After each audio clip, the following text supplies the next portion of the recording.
Selamat pagi anak-anak, perkenalkan nama kakak adalah Ferry Jatata Kristi. Kakak merupakan mahasiswa dari Universitas Pendidikan Indonesia yang mengambil jurusan Pendidikan Guru Sekolah Dasar. Nah, pada saat ini tuh kakak sedang melaksanakan praktik mengajar. Dan kakak menulis sekolah kalian sebagai tempat praktek kakak mengajar. Mohon bantuannya adik-adik ya.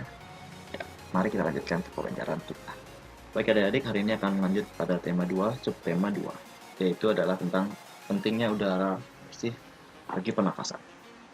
Nah, pada muatan bahasa Indonesia, pertemuan minggu lalu kalian telah belajar tentang informasi penting, mencari informasi penting dari teks. Nah, pada minggu ini kalian akan belajar tentang mengumpulkan informasi berdasarkan teks.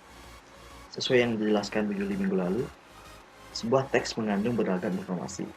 Nah, di mana informasi itu merupakan penjelasan dan pemberitahuan mengenai suatu hal. Nah, informasi yang terdapat dalam buku itu dapat diuraikan lagi ke dalam hal yang lebih detail ke dalam beberapa jenis informasi yang akan ditanyakan. Berikut adalah katanya beserta informasi yang ingin diketahui. Yang pertama, itu ada apa. Apa ini menunjukkan penjelasan mengenai suatu hal atau benda. Yang kedua, ada di mana. Di mana ini menunjukkan penyebutan atau penjelasan tempat. Yang ketiga itu ada kapan. Nah, kapan ini menunjukkan penyebutan atau penjelasan waktu. Yang keempat, itu ada siapa. Siapa itu menunjukkan penyebutan nama orang, jabatan, ataupun pekerjaan. Yang kelima, itu ada mengapa. Mengapa itu menunjukkan penyebutan alasan atau sebab dalam suatu cerita. Yang keenam, ada bagaimana. Nah, bagaimana itu adalah menunjukkan keterangan cara atau proses atau penjelasan ciri-ciri atau penjelasan karakter atau tokoh. Dan yang terakhir ini adalah berapa. Nah, berapa itu adalah untuk menunjukkan jumlah atau banyak benda. Baik, berikut akan Bapak berikan contoh mengenai mengumpulkan informasi berdasarkan teks. Contoh teksnya yang berjudul pernafasan ikan. Ikan merupakan salah satu hewan yang hidup di air. Ikan bernafas menggunakan insang. Pada pernafasan ikan, mula-mula insang akan dalam keadaan tertutup. Air yang mengandung oksigen akan masuk melalui mulut ikan, lalu mulut ikan yang tertutup dan air akan mengalir ke bagian insang yang terbuka. Di dalam insang inilah terjadi pertukaran oksigen dengan karbon dioksida. Nah, setelah adik-adik membaca teks ini, adik-adik itu akan mendapatkan informasi. Yang pertama, ikan merupakan hewan yang hidup di air. Yang kedua, ikan bernafas menggunakan insang. Yang ketiga, nah, ketika mulut insang tertutup dan air mengalir ke bagian insang yang terbuka, maka terjadilah pertukaran oksigen dan karbon dioksida. Nah, informasi yang pertama, ikan merupakan salah satu hewan yang hidup di air. Nah, informasi ini bisa diklasifikasikan atau dikelompokkan ke dalam apa dan di mana. Yang pertama itu apa. Mana yang termasuk apa dalam kalimat informasi pertama? Nah, yang termasuk itu adalah ikan. Sedangkan di mana? Yang termasuk di mana dalam informasi yang pertama itu adalah di air. Sudah mengerti adik-adik? Nah, lanjut ke contoh kedua. Ikan bernafas menggunakan insangnya. Insang. Ada dua informasi lagi bisa diklasifikasikan. Itu adalah apa dan bagaimana. Apa? Untuk apa? Seperti yang tadi, yang termasuk itu adalah ikan.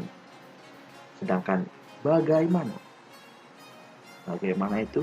Yang termasuk adalah bernafas menggunakan insang. Nah, begitu. Nah, lanjut ke contoh yang ketiga. Ketika mulut ikan tertutup dan air mengalir ke bagian insang terbuka, maka terjadilah pertukaran oksigen dan karbon dioksida. Nah, di sini bisa berdasarkan informasi yang ketiga ini dapat diklasifikasikan lagi atau dikelompokkan lagi berdasarkan apa, di mana, kapan, dan bagaimana. Apanya dulu?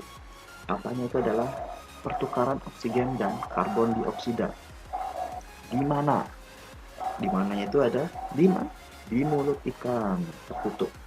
Ya, di mulut ikan. Kapan? Kapannya itu adalah ketika mulut ikan tertutup. Bagaimana? Nah, bagaimana itu adalah ketika air mengalir ke bagian insang yang terbuka. Nah, begitulah adik-adik. Nah, jika kalian sudah mengerti tentang mengumpulkan informasi berdasarkan teks, maka sekarang kita akan lanjut ke materi selanjutnya ya, yaitu adalah menemukan informasi berdasarkan cerpen yang dibaca. Kalian tahu cerpen kan? Ya, cerpen itu adalah cerita pendek yang merupakan fiksi. Cerpen biasanya berisi satu tokoh utama yang menjadi pusat dalam cerita. Nah, panjang ceritanya itu biasanya kurang dari 10.000 kata. Nah, untuk menggali informasi dalam cerpen, ada langkah-langkah yang bisa kalian lakukan ya. Yang pertama, apa? Ya, betul sekali. Yang pertama itu adalah membaca cerpen itu dengan seksama. Nah, itu tuh bisa dilakukan lebih dari sekali ya. Misalkan kalian baca pertama itu kurang mengerti, kalian baca lagi sampai mengerti isi dari teksnya. Bisa 2 kali, 3 kali, bahkan 4 kali. Yang kedua, membuat daftar pertanyaan sebanyak-banyaknya. Nah, setelah kalian membaca teks ini dan dimengerti, dipahami, kalian buat pertanyaan berdasarkan teks ini. Jadi, misalkan ini siapa, bisa dipakai itu tadi dulu. Siapa, di mana, kapan, bagaimana, berapa, itu bisa kalian gunakan. Nah, setelah kalian menyusun daftar pertanyaan, yang kalian lakukan apa? Menjawab pertanyaan tersebut. Nah, cari jawabannya berdasarkan teks setelah kalian baca tadi. Setelah kalian ketemu jawabannya semua, barulah kalian rangkai kembali jadi satu cerita singkat, jadi satu paragraf singkat. Apa bisa dimengerti adik-adik? Nah, sekarang Bapak akan berikan satu teks.